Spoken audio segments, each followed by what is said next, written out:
ঢাকা রওনা দেওয়ার পর আমাদের প্রচুর ক্ষুধা লাগে, তো আমরা কালামপুর স্ট্যান্ডে আমাদের গাড়ি থামিয়ে একটু রেস্ট নেই 5 মিনিটের মতো। হঠাৎ ক্ষুধার লাগার কারণে আশেপাশের লোকদেরকে জিজ্ঞাসা করি এখানে কোনো ভাতের হোটেল আছে কিনা, ভালো খাবার হোটেল। তখন এই হোটেলটির নাম সবার মুখে উচ্চারিত হয়। আমরা হোটেলের ভিতরে গিয়ে খাবার আইটেমগুলো আপনাদের সামনে তুলে ধরতে চেষ্টা করছি। দেখেন খাবারের এক একটি আইটেমগুলো, এবং তারা প্রতিদিনকার খাবার প্রতিদিনই সেল করে থাকেন।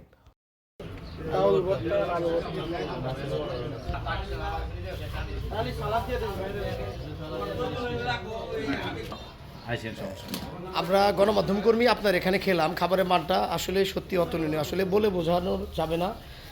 এই রুটে যদি কোনো ক্রেতা এবং যারা খাবার পেয়াস হলো, আমি মনে করি এই ভিডিও দেখলে আপনার হোটেল আসবে। এই হোটেল কিভাবে শুরু করলেন এবং আসলে হোটেলের কাজে কিভাবে আসলেন? হোটেলের কাজে ভাই আসলাম ভাই আর কি, অনেক জায়গায় জায়গায় যাইতাম বেড়ানোর জন্য, যাই দেখতাম যে কী অবস্থা, তাদের পরিবেশনটা কীভাবে করে, খাবার দাবার আর কি। মানে আমাদের কালামপুর বাস স্ট্যান্ডে কিন্তু ওরকম কোনো হোটেল নাই খাবার দাবার ভালো, ঠিক আছে। আমরা হোটেলে মোটামুটি খাইতাম পরিষ্কার, আপনি দেখেন পরিষ্কার না, যার কারণে মনে করেন আমি এরকম একটা উদ্যোগ নিলাম যে আমি কালামপুর বাস স্ট্যান্ডে একটা দোকান নিব। পরে হঠাৎ করে এটা পেয়ে গেছি, পরে আর কি একটু বসলাম। এখন খাবার দাবার আইটেম আশা করি ভালো, যে খায় সবাই বলে না খাবার। হোটেলের নামটা কি? হোটেলের নাম হলো হাবিব হোটেল অ্যান্ড রেস্টুরেন্ট। কয়টা থেকে কয়টা পর্যন্ত আসলে এটা খোলা থাকে? এটা দিন রাত 24 ঘন্টা সার্ভিস। আর আপনাদের খাবারটা তো প্রতিদিনকার খাবার প্রতিদিনই শেষ, বাসি কোনো খাবার থাকে না। আমরা এক দর্শক এখন চলে যাব এখানকারই একজন ক্রেতা যে আমাদের সাথে খেলো, শুনবো তার কাছে খাবারের মান সম্পর্কে এবং বিস্তারিত তার কাছে জানার জন্য চেষ্টা করবো। ভাই আপনার নাম? ভাই আমার নাম দীপ্ত ঘোষ, ঠিক আছে। আমি গাবতলী থাকি, এটা আমার এলাকা। গাবতলীতে আমি শুরুতে বড় হয়েছি। তো এখন বিষয়টা হলো এই হোটেলটা আমি খাবার খাই, এটা আমার ফ্রেন্ডের হোটেলে, তারপর আমি খাবার খাই। এখন খাইলাম তাদের সাথে। এই হোটেলের খাবারটা আসলে অতুলনীয়, টাটকা আর খুব মানে তাদের মানগত মানটা খুব ভালো, পরিষ্কার পরিচ্ছন্ন সব কিছুই একদম অতুলনীয়। এইটার সবচেয়ে বড় কথা, আমি এই দেশের ছেলে সবচেয়ে করব, এই এলাকায় কোনো এর থেকে ভালো ভালো হোটেল আছে কিন্তু পরিষ্কার না।